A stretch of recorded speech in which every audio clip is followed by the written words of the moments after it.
turn to a run. There's a sharp blade on my back, 6 shots and a loaded gun.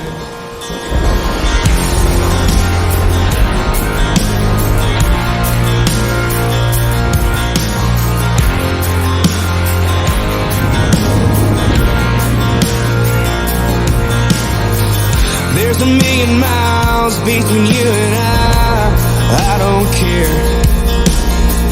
There's a burning sun on the other side, I don't care. There's a black car staring me down. Whatever happens recently of current events probably will affect the process of these dreams actually coming true, or the future. Wherever the future may hold, God have mercy on this country. But I'll explain that for another political video. So, Number 1. So the Guerrilla 1888, it rendered basically black powder obsolete, and it made smokeless powder become basically the new popular thing, white powder. And originally, I knew it was in World War I, but I accidentally cut it. That mention, because I was rusty and got, I guess, confused and didn't see pictures or something like that. And I thought it was an older rifle. Originally, I was right. It was in World War I since 1915. No, it was in. I didn't know that until recently. It was in World War II as well, to 1944 to 1945. And I know they were really popular with hunters and sporters back then. Maybe even some now, collectors. It was in also the Boxer Rebellion, where the monarchy, basically it was a proxy state originally to European powers and rebelled. And then basically European frickin' just destroyed the monarchy of the Chinese, epic style. Just hilarious, and this is all because over tea and supplies. But I just wanted to mention that. The older version of the car 98, or a previous version. A lot of the parts are really similar, somewhat similar looking from what I've seen. Though there's a lot of differences between each other. The Guerrilla 88 has a unique sort of look. If you look at the picker guard, it has a unique look of the Mosin of it, but it might be a previous guns, I'm not sure. It has maybe some French inspiration. It sort of look like a French rifle, inspired by. It's got that very skinny look and the uniqueness of a French rifle, which I like about it. It has a unique French-looking aspect, but it has a German taste as well. I really don't want to make one currently so far. Parts might be hard, but they're not gonna be totally hard to get for me. I mean, I'm managing so far with the car 98. I'll find a way, as I always do. But yeah, I like this gun. I like the clips for it. It's really cool looking. Probably use as a hunting rifle or something, or a range. That'll be it for 6, the Guerrilla 1888. Number 2.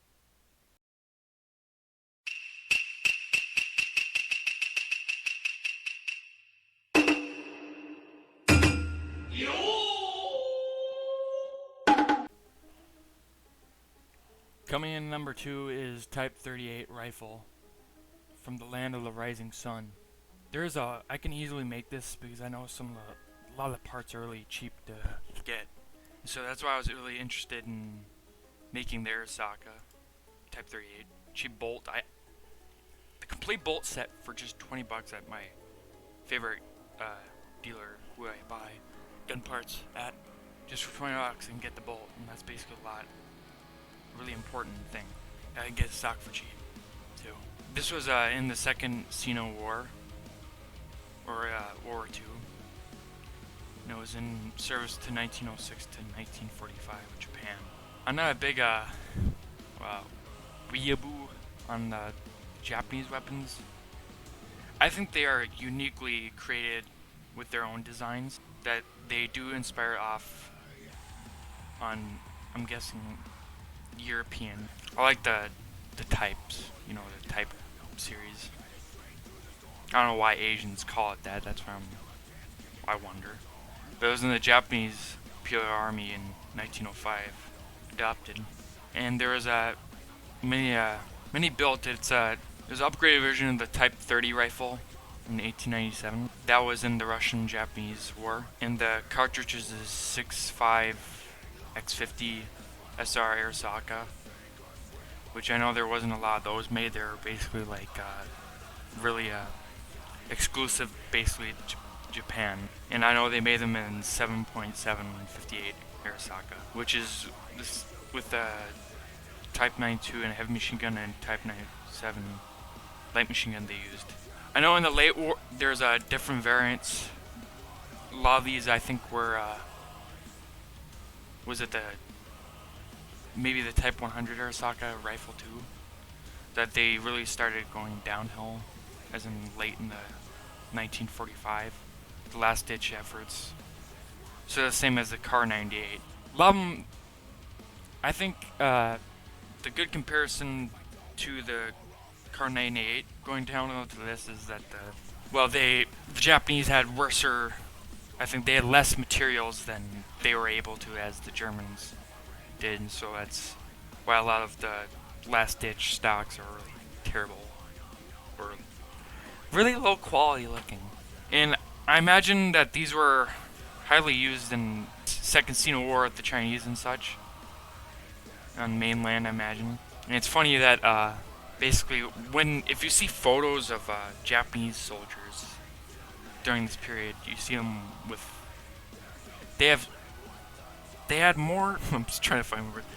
They basically had more of a technical advantage over the Chinese, because the Chinese, they had literally spears and muskets.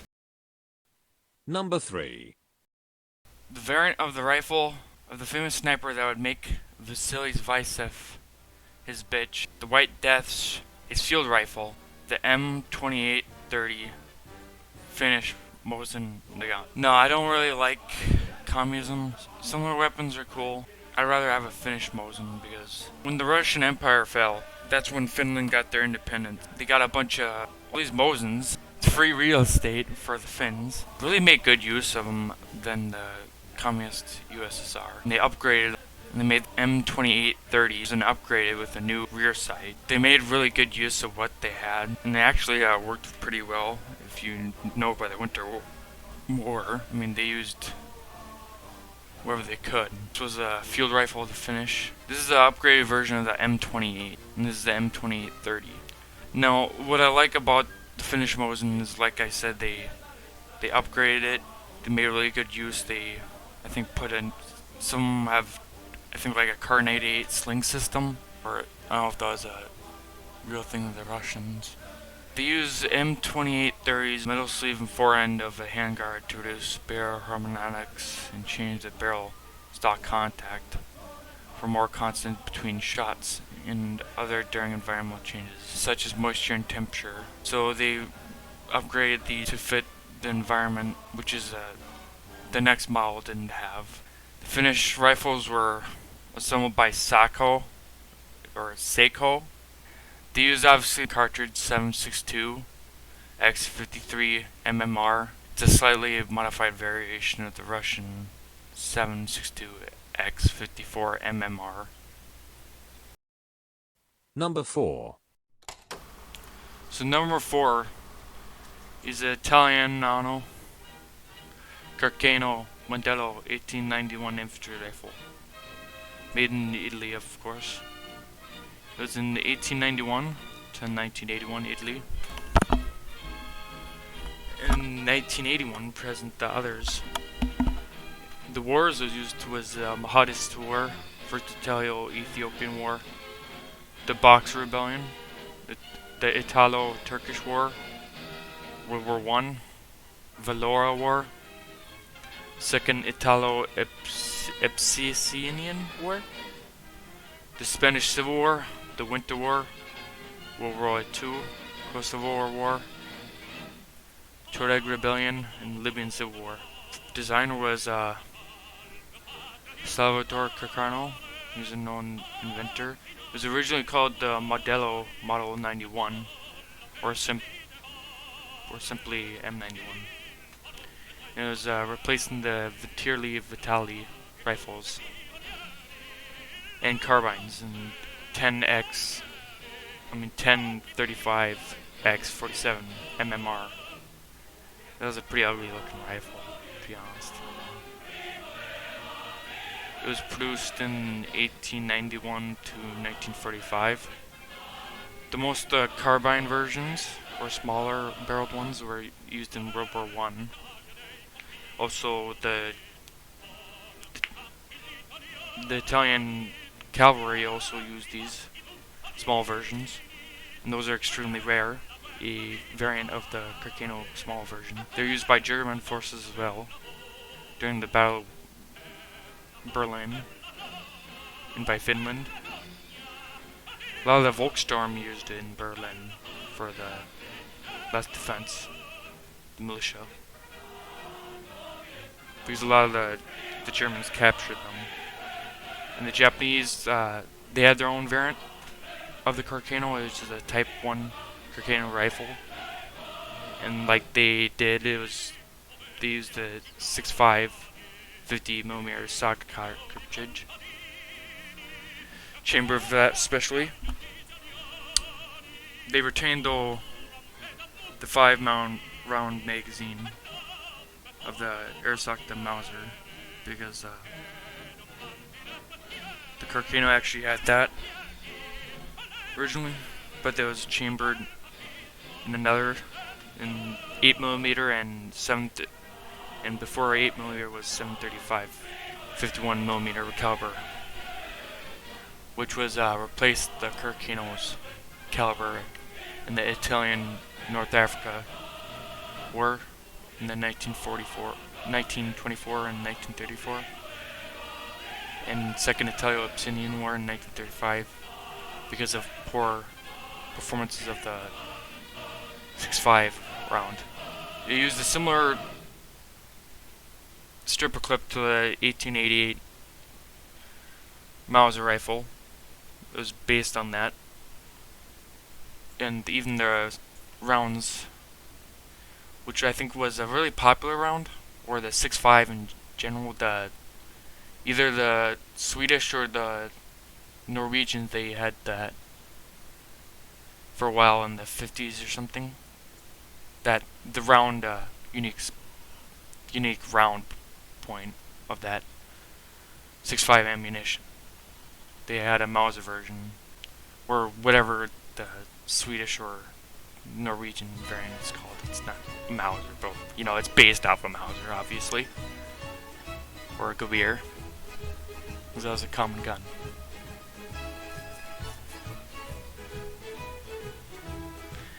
There was in the Libyan War in 2011, many rebels went to battle that used this gun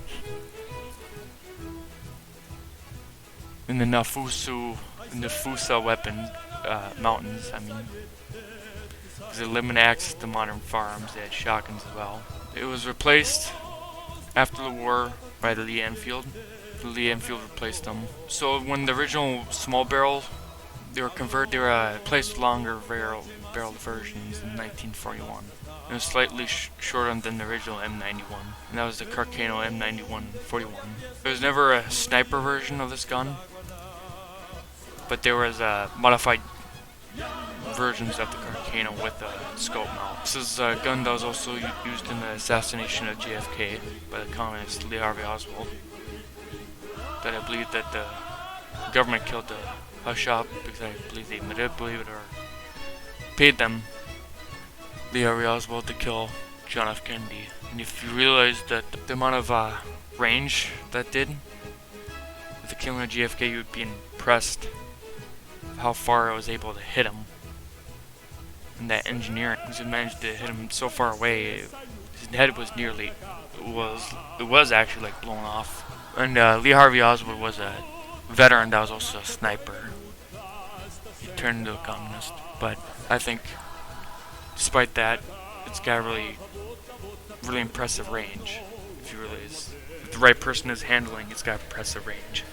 The Finns were not particularly fond of this when the Winter War, because they would discard these for rifles found on the battlefield. Get rid of the Carcanos and replace them with the Mosins. Another thing, I don't know. I guess I don't know why, but you know, whatever. But that's another interesting fact.